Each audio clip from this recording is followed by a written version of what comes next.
битва за Крим іде вже давно у нас. І, в принципі, слід зазначити, що у нас непогано виходить. Ми повинні підтримувати нову філософію Збройних сил України, що ми воюємо залізом, а не особовим складом. Чому наші західні партнери не могли, наприклад, нам на початку повномасштабного вторгнення забезпечити всією зброєю? Їх ВПК теж стояло. У 2009 році я вже звільнився з повітряних сил, маючи пенсійний возраст.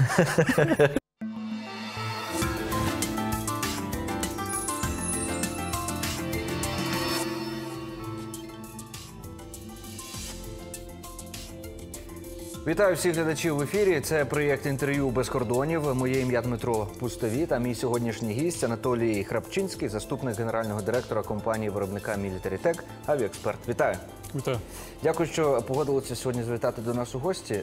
Дуже багато накопичилося різних тем, які хотілося б обговорити. І я, якщо не заперечуєте, розпочав би із нового роду військ, який нещодавно почав фактично діяти в Україні. 11 червня відбулася велика презентація Сили безпілотних систем. Очолив Сили безпілотних систем Вадим Сухаревський. Певно, що рано ще говорити про якісь здобутки, можна поки що говорити лише про плани на майбутнє, але чим в основному повинні займатися сили безпілотних систем? Якщо ми маємо, коли говоримо сили безпілотних систем, ми маємо на увазі, що вони будуть щось покращувати в напрямку безпілотних апаратів, які працюють на землі, на воді і в повітрі. То чим же фактично вони будуть займатися? І чи не буде це суперечити з тими частинами, які вже займаються безпілотними системами? Щодо досягнень, давайте почнемо з того, що насправді під час російсько-української війни безпілотні системи зробили вагомий внесок в наші можливості. І, в принципі, безумовно було зрозуміло, що треба створювати певну систему, яка би систематизувала, уніфікувала би і організувала би цей напрямок в більш потужну зброю. Тому що, насправді, створення цих систем не забирає можливості використовувати безпілотні системи іншим родам військ, але це створює можливість в певному напрямку. Тому що, наприклад, під час презентації дуже зауважно було сказано щодо R&D, тобто з розробок нових. З чим зараз ми, виробники, стикаємося? Ми стикаємося з тим, що більшість продукції, яка потребує лінія фронту, це продукція, яка мусить бути вже виготовлена. А вона виготовляється на конвейерному принципі, змінюються деякі елементи, тому що ми бачимо зміну і динаміку зміни війни, і приходиться створювати, модернізувати прямо на конвейері. І тут є питання. Є питання в тому, що ми ж можемо запропонувати більш ефективне рішення за рахунок розробки нових сучасних систем, власних розробок. Але тут треба взаємодія між Міністерством оборони і безпосередньо виробниками. І зараз я кажу щось на кшталт американської DARPA, яка би пропонувала б нам розробити для Збройних сил якусь систему, яка б дозволила, наприклад, використовувати засоби радіоелектронної боротьби одночасно з засобами безпілотних систем і не заважало би один одному працювати, щоб це все регулювалося як операторами, так і штучним інтелектом, і все це можливо. Але це розробка, і на цю розробку треба кошти теж. І яку роль тут відіграють сили безпілотних систем? Вони скорочують шлях від постачальника до поля бою? Чи вони налагоджують комунікацію між постачальником і безпосередньо лінією зіткнення? В чому їхня задача? Щодо комунікації між постачальником і, наприклад, Міністерством оборони, у нас є прекрасно реалізована платформа на базі Міністерства цифрової трансформації, Мінстратегпрому, тобто ці два органи, які суттєво допомагають в комунікації між військовими, допомагають з масштабуванням виробництва, з обходом певних бюрократичних елементів щодо отримання кодифікації, до експлуатації і так далі. Ми кажемо про бачення ситуації. На мою думку, головною задачею було би, наприклад, у сил безпілотних систем, це аналітика війни, аналітика використання цих нових сучасних систем і запропонувати певні рішення, які би вже безпосередньо виробники з урахуванням інженерної ставки робили би ці засоби втіляли би в життя. Я постійно кажу, що нам не вистачає інституції, яка би аналізувала війну і пропонувала би 10-15 кроків попереду. Тому що ми бачимо зараз, там, наприклад, це в наше власне досягнення, що ми, наприклад, приватні компанії знаємо, що росіяни закуповують в Китаї. І за рахунок цього ми прогнозуємо протидію. Але тим не менш, треба думати не на рівні командира взводу, треба думати на рівні командира полка, бригади, роду військ. І тому ми кажемо про те, що треба створювати цю інституцію. І покладаю надію, що за рахунок певних дій з боку безпілотних систем це може бути більш реально створено. Тобто, першочергово це аналіз безпілотних систем будь-якого типу і безумовно будуть використовувати. Я розумію, що вони будуть і воювати, тобто в тому запроваджувати ці системи, працювати окремо, виконувати окремі задачі, окремі бойові злагодження з іншими підрозділами. Але от мені, як, наприклад, виробнику, оце питання болить. Що треба створювати все ж таки інституцію, яка б прогнозувала, пропонувала, і за рахунок цього ми б розуміли вартість, не вартість, а от важливість R&D, тобто розробок. Тому що насправді я розумію, що на колінках можна збирати, але треба бути технологічніше. Ми в подальшому це зможемо монетизувати для всього світу, розумієте? Тобто те, що ми зараз пропонуємо, вже цікавить наших західних партнерів. Якщо раніше ми казали про це, і західні партнери з нами спілкуючись, казали, о, давайте, от у нас є така зброя, у нас є такі радіолокаційні системи. А зараз до нас приїжджають і кажуть, а як це у вас так? Будь ласка, давайте ми вас проінвестуємо. Вже йде спілкування щодо інвестицій. Данія пропонує інвестиції в наші безпілотні системи. Тому насправді ми кажемо про те, що у нас є зараз перспективи, у нас є прекрасна можливість, і треба її не втратити. Україна унікальна країна, яка 30 років своєї незалежності майже щороку мала унікальні можливості. Так. І от зараз треба її не втратити. Стосовно прецеденту, також заявлялося, що це світовий прецедент, такого раніше не було. В жодній армії світу немає окремого роду військ, який би називався Сили безпілотних систем. На вашу думку, чи переберуть собі інші армії, зокрема наші партнери по блоку НАТО? Ну, давайте повернемось до того, що Перша світова війна – танки, Друга світова авіація, зараз безпілотні системи. Безумовно, я думаю, що певні країни переймуть собі цей досвід, але переймуть цей досвід після того, побачать, як ми його застосували. Тому що насправді велика кількість можливостей, велика кількість тактичних дій на полі бою зараз вивчається нашими західними партнерами, і вони розуміють, що ця війна насправді набагато інша, ніж те, що було. Так. От якщо ми кажемо про численність і проблемність конфлікту, то це, мабуть, війна, яка не була з часів Другої світової війни. Тому що були низки бойових дій, там і Іран, і в Європі були ж. Але зараз насправді дуже складна війна за рахунок великої кількості озброєння з боку Російської Федерації. Тому що тут важливо зрозуміти, що з 2003 року Росія активно будувала наступальну зброю. І це дуже важливо. Чому? Тому що ми бачимо, як працює їхня система протиповітряної оборони. Ми бачимо, що їхні системи захисту, наприклад, раннього попередження за горизонтної РЛС не захищені. Так. Тобто вони розраховували, що вони будуть наступати. І зараз головна задача України – це перейняти ініціативу за рахунок того, що у Росії нема чим захищатися, у них є чим наступати. Ми про це теж ще поговоримо. Хотів повернутися до безпілотних систем. От ви сказали, що теоретично можна і на колінці збирати. Зараз багато громадян, українців збирають вдома FPV-дрони, відправляють їх потім на фронт. А от нещодавно Кабінет міністрів дозволив військовим частинам Збройних сил здійснювати господарську діяльність, як вони це називають, з виготовлення дронів. Тобто сьогодні військові частини можуть на своїй базі, в майстернях або будь-де, де їм захочеться, збирати дрони. Наскільки це рентабельно, наскільки це спрощує задачу і чому є така необхідність? І як це на практиці відбувається? Ну, зокрема, 24-та бригада казала, що вони можуть збирати близько 15 дронів за день. Приклад, якщо ми кажемо, наприклад, застосування тих засобів, які ми виробляємо.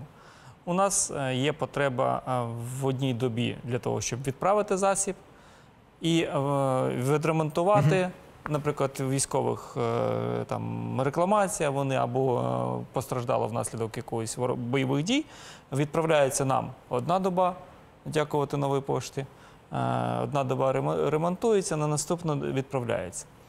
Але питання, що діагностика і деякі елементи треба робити безпосередньо там.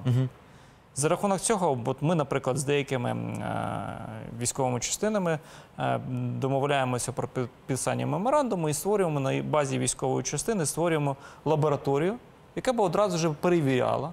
І тут ми можемо казати, ну, в частності, якщо ми кажемо, наприклад, про безпілотну систему, ми можемо казати про те, що можна деякі модернізації робити там безпосередньо. Скорочення шляху логістики. Логістика дуже важлива під час війни. Так.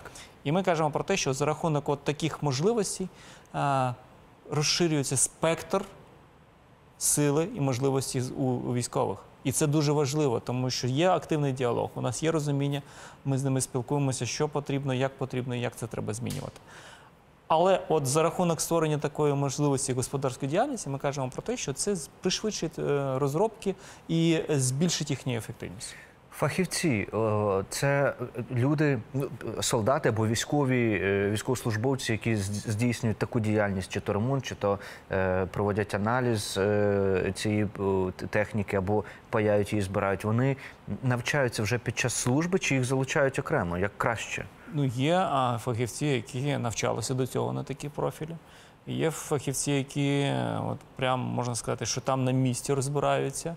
Ну, тобто, інженерний склад, який там залучений, тут зрозуміло, що в принципі військових, коли вони там між собою спілкуються і коли вони проявляють певну там ініціативу в плані розробки, ремонту тих же самих безпілотних систем, то це одразу ж видно. І людина, вони самі зацікавлені в тому, щоб навчитися швидко лагодити щось, або доробляти, або пропонують якісь рішення. Тому що пілот, який використовує FPV-дрон, він розуміє певну динаміку ведення бойових дій на своєму напрямку. Тому що різняться, деякі системи різняться на різних напрямках, в залежності від того, хто пілотує, як пілотує, наскільки підготовлені пілоти. Тому, в принципі, ми кажемо про те, що от велика кількість військових, які самостійно або мали досвід, або самостійно навчаються і роблять гарний результат.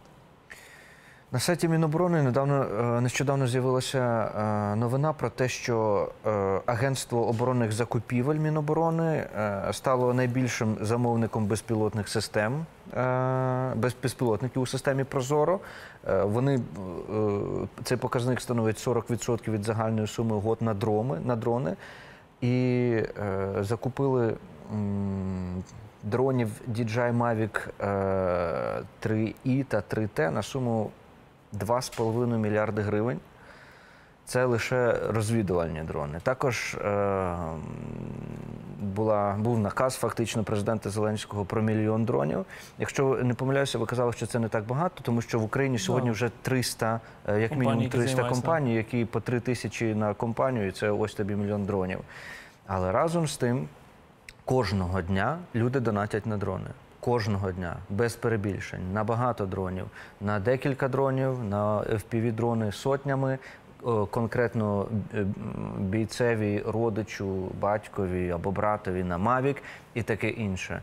А скільки ж тоді взагалі потрібно дронів? Як нам порахувати цю цифру, аби зрозуміти? Тому що, погодьтеся, держава закуповує багато дронів, звітує про це. Бо раніше я не бачив дуже багато звітів, зараз з'являються звіти, дійсно можна подивитися, що, ну, правда, цифр немає, скільки це штуках, 2,5 мільярди гривень, але менше з тим. Скільки треба дронів? Червень ще не закінчився, так. А Росія вже скинула 2,5 тисячі кабів на територію України. Тому слід розуміти, з ким ми воюємо. І слід розуміти, що насправді кількість, вона безмежна. Вони ефективні, вони допомагають вибивати ворожі позиції, вони зупиняють наступи росіян. тому їх насправді потрібно дуже багато. Це як патрони, розумієте? Тобто за рахунок того, що ми їх використовуємо прицільно б'ючи по російських техніці, по окопах, по російських військових, це як патрони. І тут насправді їх треба багато. І зрозуміло, що ми будемо дедалі більше бачити і тендерні закупівлі, і класичні системи закупівлі. Але тут слід зауважити, що практично весь попит, який є, може забезпечити приватні компанії в Україні. Питання фінансове, щоб достатньо було грошей для того, щоб це закуповувати. Тому що, в принципі, кількість компаній, які з'явилися в Україні, які займаються цими засобами, які збирають в Україні, які частково компоненти виробляють для того, щоб потім інші компанії збирали, які привозять за кордону ці засоби. Тобто, насправді, ми кажемо про те, що є зараз можливість України забезпечувати себе цим, але питання фінансування. Чи справедливо буде твердження, що Міноборони на сьогодні не спроможне задовольнити потребу війська у безпілотних літальних апаратах? Слухайте, ну при такій війні складно, що можна забезпечити Міністерство оборони. Тому що ми бачимо нестачу як особового складу, так і нестачу зброї і певних елементів. Саме тому у нас є західні партнери, які активно нам допомагають в цьому питанні, тобто забезпечення військового. Тут слід знов-таки зрозуміти, що це війна, яка йде на знищення України. Так. І Росія протиставить проти України все, що в неї є, а в неї є багато цього. Вона накопичувала, повторюсь, з 2003 року активно, плюс старі радянські запаси. Тому насправді тут складно сказати. Я думаю, що Міністерство оборони робить все для того, щоб забезпечити військових. Зрозуміло, що є додаткові фонди, є додаткові структури, які допомагають цьому. Добре. Я тоді ще хотів з вами поговорити стосовно роботи штучного інтелекту і безпілотних літальних апаратів. Це дійсно дуже цікава тема. Коли я собі уявляю роботу штучного інтелекту вкупі із безпілотним літальним апаратом, для мене це щось подібне костюма Тоні Старка із Айронмена, відомого фільму, де є фактично програмне забезпечення, яке дивиться, саме відокремлює ворога від неворога, і може ефективно націлитися і вцілити, і попасти в ціль. Це приблизно так і є, чи я трохи дофантазував десь? Насправді це приблизно так і є. Тобто це алгоритми, які допомагають, які навчаємо алгоритми, які допомагають автоматизувати певні процеси. Тому що ми всі, багато людей бачили відео, як FPV-дрон збиває там ланцет, збиває орлан. І при цьому сидить пілот, дуже добре навчений пілот, який цю задачу виконує. Скільки нам треба таких пілотів, щоб влучили в ці орлани або в ланцети? Дуже багато. З урахуванням тільки того, скільки протиставить Росія нам. Тому ми кажемо про автоматизацію цих систем. І тут включається можливість налаштування завдяки штучному інтелекту, який, наприклад, за рахунок оглядової РЛС бачить напрямок руху ворожого БПЛА, потім за рахунок, наприклад, стрільбової РЛС розуміє точні координати, підлітає, захоплює ціль візуально і потім вирішує щодо знищення, з якою швидкістю, з якого боку, підрив чи кінетичний удар. І все це вирішує оцей штучний інтелект. Після цього глобальна система, яка це працює, вона дивиться, чи знищена ціль, чи потрібно ще додатково підрив одного засобу ураження для того, щоб точно її вибити. І оце ми кажемо, в принципі, система протиповітряної оборони в автоматі працює так само. Але ми кажемо про те, що ми спускаємося на менші елементи, ми можемо використовувати вже ці FPV-дрони, які будуть злітати з граю, наприклад, і будуть пролітати над ворожою територією, і бачити, що там стоїть танк, на який треба 3 FPV-дрона, там стоїть в окопі 4 людини, там достатньо буде 2 FPV-дрони, ну і так далі, і так далі. Тобто ми кажемо про те, що воно сфокусувалось на засобах, які там стоять ворожі, і вирішує, що йому робити. В принципі, зараз це роблять наші військові. Так. Але, знов-таки, ми повинні підтримувати нову філософію Збройних сил України що ми воюємо з залізом, а не особовим складом. Тому що, як свого часу, якщо не помиляюсь, Маргарет Тетчер зробила зауваження щодо Путіна, що він досі не вбереже свій особовий склад, нема з чим з ним розмовляти. У нас інші принципи. Ми вболіваємо за особовий склад, і ми пропонуємо рішення, які будуть їх захищати, або робити їх роботу більш безпечною за рахунок того, що вони будуть знаходитися в небезпечному місці. Так. У нас зараз є можливості використовувати безпілотні авіаційні системи розвідувального типу, сидячи в Києві, працювати над лінію фронту, або краще, давайте почнемо з того, що ми можемо зараз нашими безпілотними авіаційними системами робити розвідку, до прикладу, там Арсенал-53, це ті, хто роблять каби, або, наприклад, тактичне ракетне вооруження, яке роблять модулі МПК, або ракети Х-101, Х-55, 555 і так далі. Якщо ми сьогодні в цій студії, і, мабуть, вже не перший місяць, а може навіть не перший рік, говоримо про штучний інтелект у безпілотних літальних апаратах, і можна припустити, я думаю, що це припущення буде абсолютно справедливим, що наш ворог так само задумається про це. Чи достатній однаковий у нас доступ до технологій або розуміння цієї технології? Чи є у нас, якщо ми говоримо, що, до прикладу, у них є перевага в снарядах, то чи є у нас, до прикладу, перевага в розумінні або впровадженні цієї технології? Насправді, ніколи не можна недооцінювати ворога. Але є декілька ключових моментів, котрими я стикнувся особисто, і котрі, в принципі, можна підтвердити з огляду на те, що почнемо, наприклад, крилаті авіаційні бомби в Радянському Союзі. Був певний ступор в розвитку. 71-й рік радянська делегація відвідує В'єтнам, отримує від в'єтнамської делегації вцілілу Марк-83, суттєвий прогрес. Д-30 авіабомба, яку зараз росіяни почали використовувати, вона з'явилась після того, як ми почали активно використовувати «Хаммер» і «Джедам». Більшість озброєння, яке малось в Радянському Союзі або має зараз Росія, це копіювання технологій.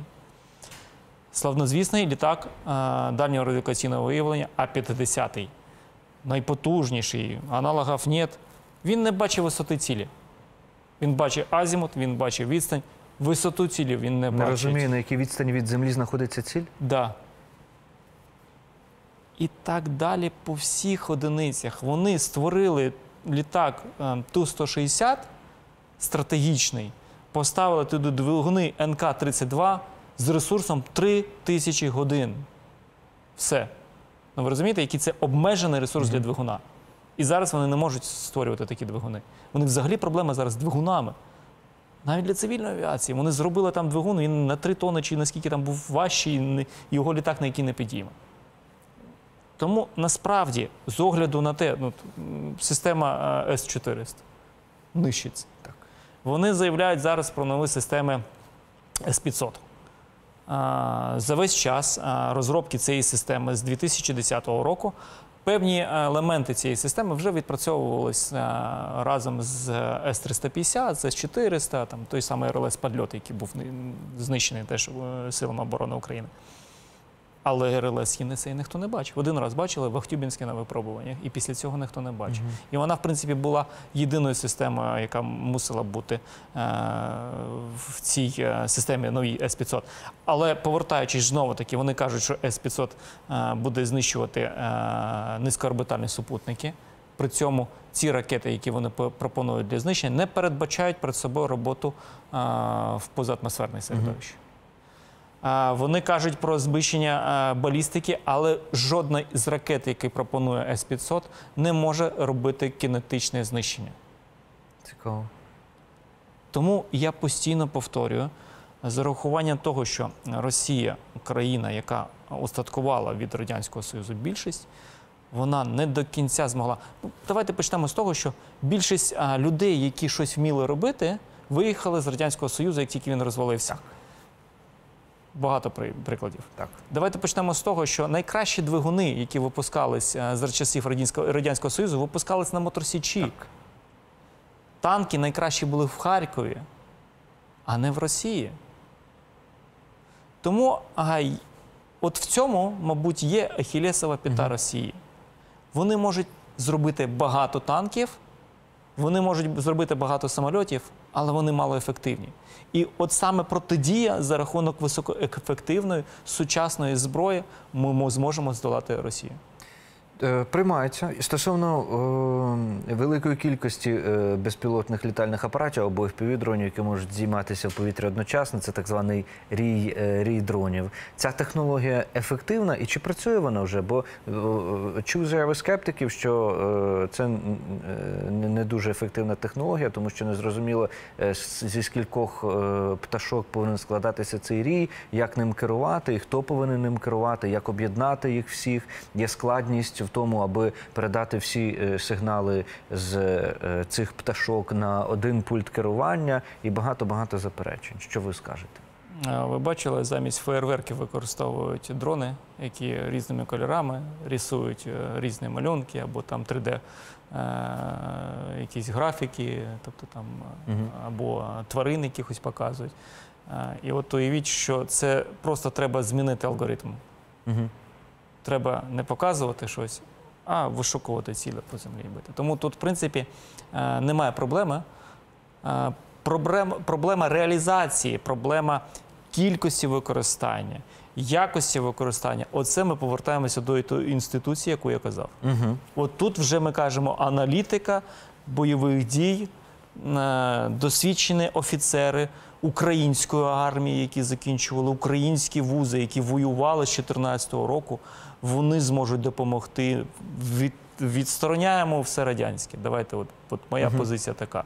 Я за відсторонення всього радянського, тому що є певна проблематика. Але, тим не менш, треба казати про те, що треба створювати систему, яка би аналізувала, прогнозувала і пропонувала. Ми виходимо на новий рівень. У нас є можливість воювати залізом і технікою. І коли ми кажемо, що, наприклад, для знищення БПЛА розвідувального «Орлан», який коштує $120 тисяч, не треба шукати рішення до $120 тисяч, тому що цей «Орлан» може навести, наприклад, на важливий військовий об'єкт в Україні, на цивільне населення, як вони це роблять. Треба шукати ефективне рішення. А от за рахунок того, що ми зможемо ефективно нищити російські «Орлани», ми отримаємо більше результатів за рахунок того, що вони не зможуть їх використовувати як розвідувальні і дрони для наведення. Ще стосовно українських пілотів хотів з вами поспілкуватися, які сьогодні навчаються у Франції вже. Якщо я все правильно розумію, то українські пілоти проходять прискорений курс підготовки у Франції на реактивних навчально-тренувальних літаках «Альфа Джет». Що мене зацікавило в цій новині, що французьке видання описало, їх, по-перше, пустили в це місце, вони описали, як відбувається навчання. Їм навіть дали поспілкуватися з українськими пілотами, але заборонили вказувати ім'я, прізвище, будь-яку іншу інформацію і вказали лише вік. І це видання пише, що цим пілотам від 21 до 23 років. Чому, на вашу думку, такі юні пілоти навчаються керувати літаками F-16? Це пов'язане з тим, що досвідчені пілоти потрібні тут? Чи досвідченим пілотам не треба так довго навчатися керувати літаками F-16? Слухайте, ну, давайте так. Я 79-го року народження. Так. В 2009 році я вже звільнився з повітряних сил, маючи пенсійний возраст. Тому що там є певні... Тому навчаються, я от курсантом в 2001-му, 2002-му вже самостійно робив певні, в складі екіпажу, певний польот. Тому, в принципі, тут давайте не будемо до іджизму доходити. Ні. Я шуткую. Ну просто суспільство каже... Я розумію, ми просто 23 звикли, роки що це дуже молода людина. Так. Да, але повірте, більшість льотчиків дуже молоді.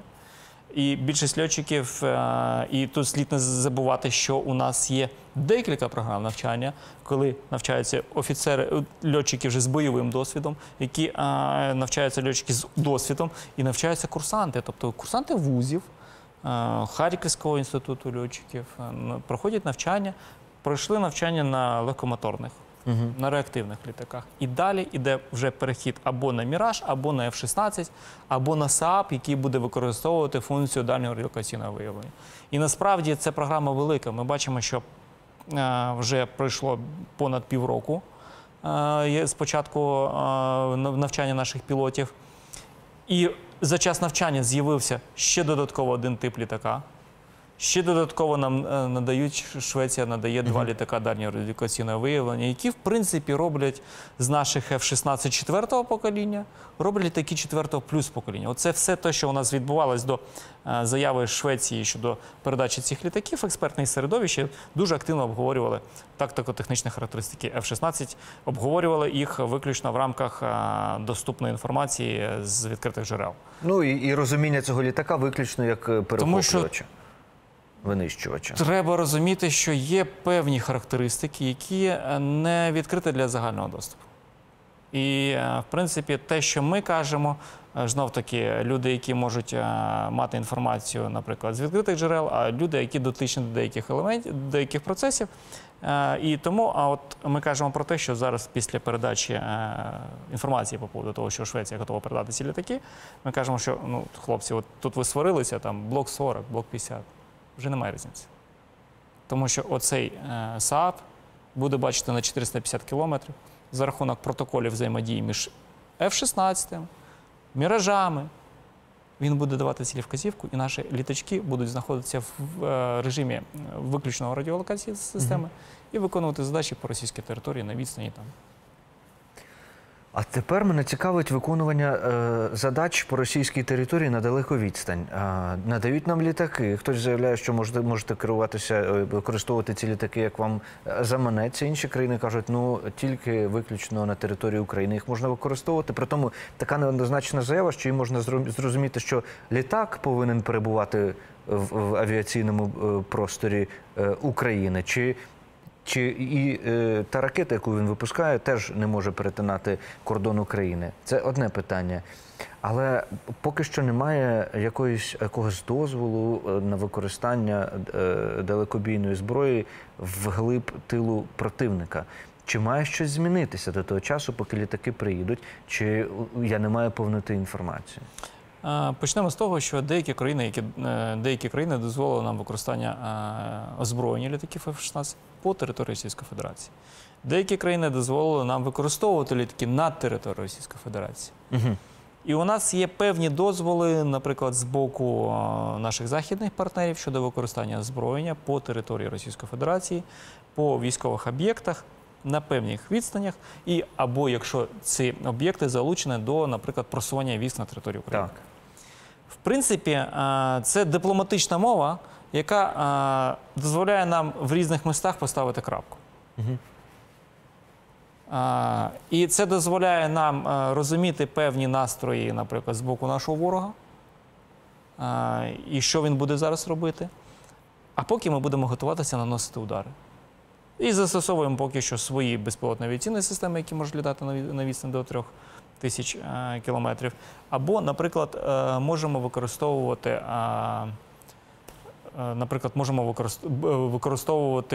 власне, Нептуни. Вже використовуємо. Так. І модернізували, не тільки можемо використовувати їх не тільки по морю, а ще й по суходолу. Він зарекомендував себе якісно, потопивши Москву, корабль поки що. Але, тим не менш, слід зазначити, що у нас є свої можливості.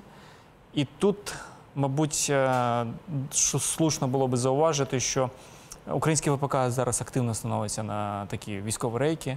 Ми бачимо пропозиції щодо створення власних керованих авіабомб. Ми бачимо розгортання виробництва безпілотних систем, розгортання виробництва засобів радіоелектронної боротьби. І, в принципі, це в деякій мірі відповідає на питання, чому наші західні партнери не могли, наприклад, нам на початку повномасштабного вторгнення забезпечити всією зброєю. Їх ВПК теж стояло. Воно не працювало. Воно було напрацьовано на певну кількість на складах, згідно їх військових доктрин. І все. Ну, ніхто не розраховував в світі, що буде такі бойові дії і не так довго. І зараз ми бачимо певні передачі з боку наших західних партнерів, і зрозуміло, що вони теж запустили свою військову машину, почалося виробництво, і вони можуть нас забезпечити. Зараз всі ракети, які будуть випускатися для систем протиповітряної оборони, Петріот, сам ті будуть відходити зразу в Україну. Чому? Тому що станок Нам запущений. треба. Нам треба. Тобто на сьогодні ми можемо сміливо стверджувати, що літаки F-16 та інші західні винищувачі, які будуть надаватися Україні, яких ми вже очікуємо влітку, можна буде використовувати не лише для оборони і перехоплення ворожих повітряних цілей. Тому що ми показали, давайте почнемо з того, що, наприклад, удари по тимчасово окупованому Криму свого часу показали нам західним партнерам ефективність використання західних зразків техніки в комплексі з нашими. Удари по прикордонню Харківщини показали ефективність, як може здутися російський наступ. Тому зараз головна задача – накопичити і зробити правильні стратегічні удари по території Російської Федерації для того, щоб Росія програла стратегічно.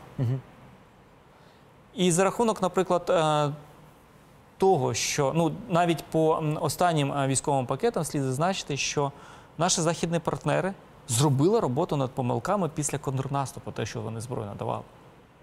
Є розуміння загальне, як можна перемогти Росію.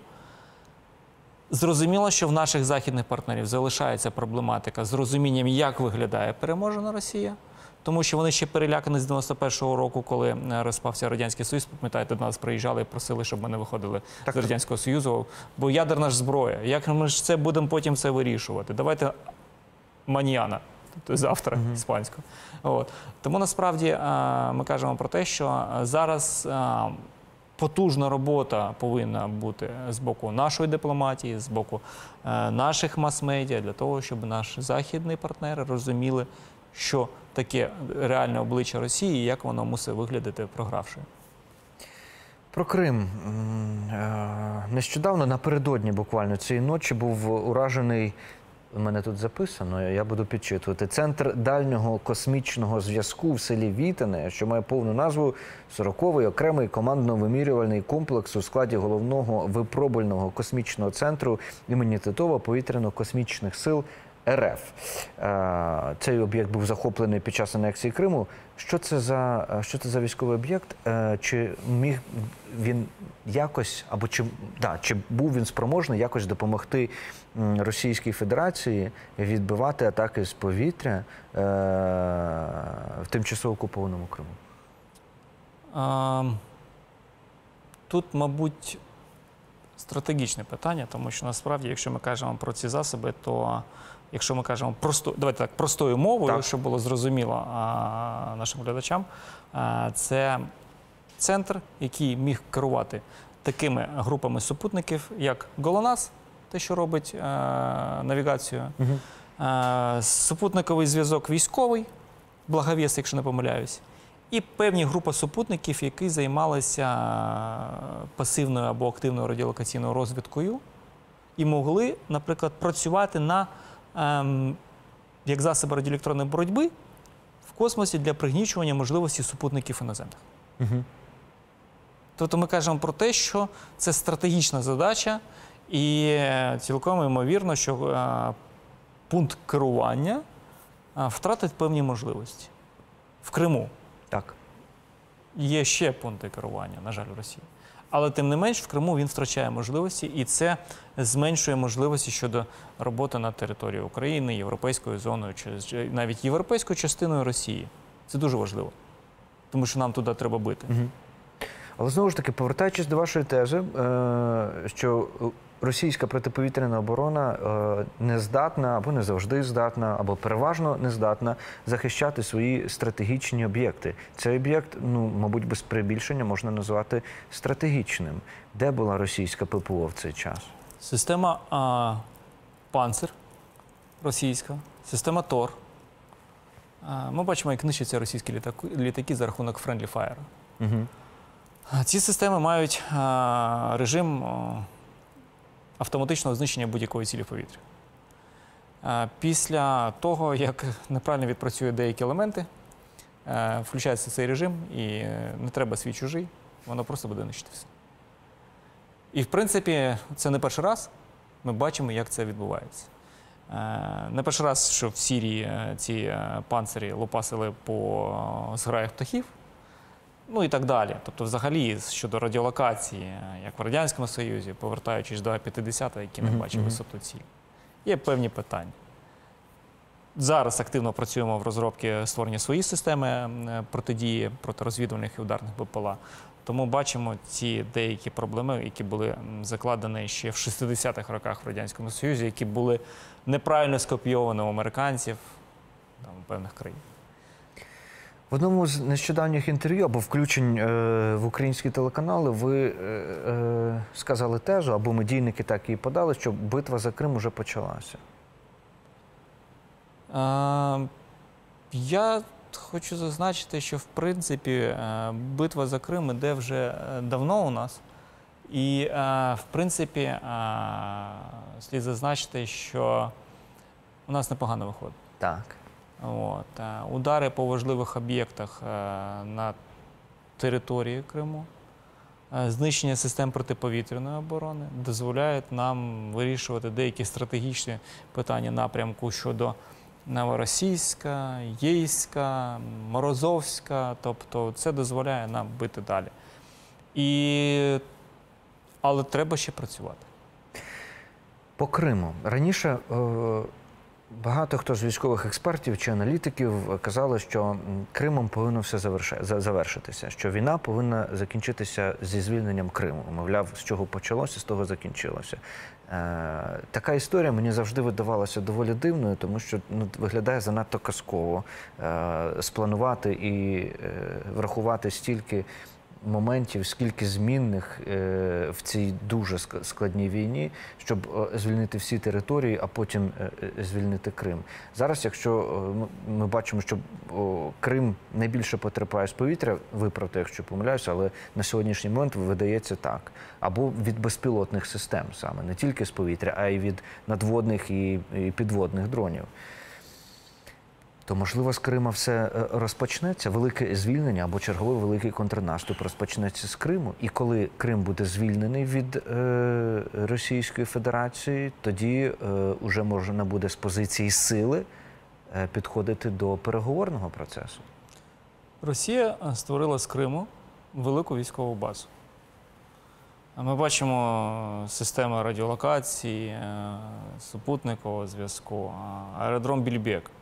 Розбудована злітно-посадкова смуга, яка дозволяє приймати літаки Ту-160. Тяжкі транспортні літаки. Вони планували побудувати біля Севастополя Вороніж-М, який би бачив всю Європу. Тобто Росія перетворила з Крима військову базу. Вона є важливою логістичною складовою для, наприклад, насичення певними зброєю і особовим складом лінію фронту. Тому, в принципі, є потреба нищити ці військові об'єкти. Треба вибивати логістику ворога з підходу на Крим. Стосовно, з чим все закінчиться, було б, мабуть, правильно сказати, на жаль, це може закінчитися тільки тоді, коли перестане існувати Росія. Тому що ці імперські амбіції Росії, які понад 300 років ми постійно бачимо, лише після того, коли зникне Росія, залишиться в рамках Московської Народної Республіки, тоді можна казати, що все закінчилось. Поки що звільненням Криму або навіть вижинанням на кордони 91-го року це не закінчиться. Тому що Росія буде знов накопичувати і знов буде йти. Пойде або на країни Балтії, або пойде до Казахстану. Вона буде постійно воювати, як вони воювали все своє життя, шляхом захоплення будь-яких земель. Якщо далі розгортати цю тезу, то мені видається, що тоді це не закінчиться війною в Україні. Я думаю, якщо буде так, то тоді виходить, що в будь-якому разі вся українська територія буде звільнена, Але сама Росія на цьому не закінчиться. Вона візьме стратегічну паузу, аби трохи відновити сили, і почне чергову війну. І в цей час нам треба буде до цієї війни готуватися, бо ми не знаємо, чи знову ми станемо суб'єктом нападу Російської Федерації, чи це буде будь-яка інша країна. Що нам робити в цій тактичній паузі, окрім того, що готуватися до чергової війни? Як говорити з міжнародною спільнотою, з західними партнерами, не знаю з ким, аби вони самі захотіли дефрагментувати Російську Федерацію? Перше, не треба допускати тактичну паузу. І, по-друге, треба спілкуватися з нашими західними партнерами зараз щодо розширення номенклатури озброєння і географії, куди ми можемо бити по Російській Федерації. Тому що, в принципі, якщо казати про Російську Федерацію, вона отримала близько 250 аеродромів від Радянського Союзу на території Росії. Угу. На 2010 рік залишилось близько 70. І планувала залишити близько 40 аеродромів, які будуть здійснювати збереження тактичної, стратегічної авіації, транспортної авіації і будуть залучені, наприклад, там, до Збройних сил Російської Федерації. Тому, в принципі, не так вже і багато військових цілей на території Російської Федерації. Більшість цілей знаходиться на відстані до 1000 кілометрів від кордонів України. За рахунок, наприклад, такого, я не знаю, як правильно сказати, феодального строю Путіна, який об'єднав більшість виробництва навіть зброї під своєю родиною, кількість компаній, які займаються виробництвом зброї, не така велика. Тактичне ракетне вооруження робить модулі МПК, робить ракети. 2 заводи в Новосибирську і в Комсомольську-на-Амурі роблять літаки Сухой винищувачі. Стратегічну авіацію вони будувати не можуть. Те, що у них в Казані, це вони ремонтують і модернізують, намагаються модернізувати. Тобто, в принципі, військового потенціалу у Росії не так багато, але треба дієва зброя, ракети, які можуть літати на відстані 1000 кілометрів, для того, щоб зазнати удару по Російській Федерації, удари по стратегічних об'єктах і знов-таки повернути Росію до стратегічного програшу, коли вона не буде чим, їй не буде що дати своїм військовим. Тому що головна сила – те, що їх велика кількість і те, що у них є велика кількість зброї. От, прибрати літаки, носії кабів, носії ракет, прибрати засоби по створенню цієї зброї, і вони самі себе з'їдять. Що ж, мусимо завершувати цю розмову. Я вам дякую, що завітали. Дякую за ваші відповіді, вони були дуже цікаві. Вам нагадаю, що гостем інтерв'ю «Без кордонів» був Анатолій Храпчинський, заступник генерального директора компанії-виробника «Мілітарі Тек», авіаексперт. Дякую вам. Дякую.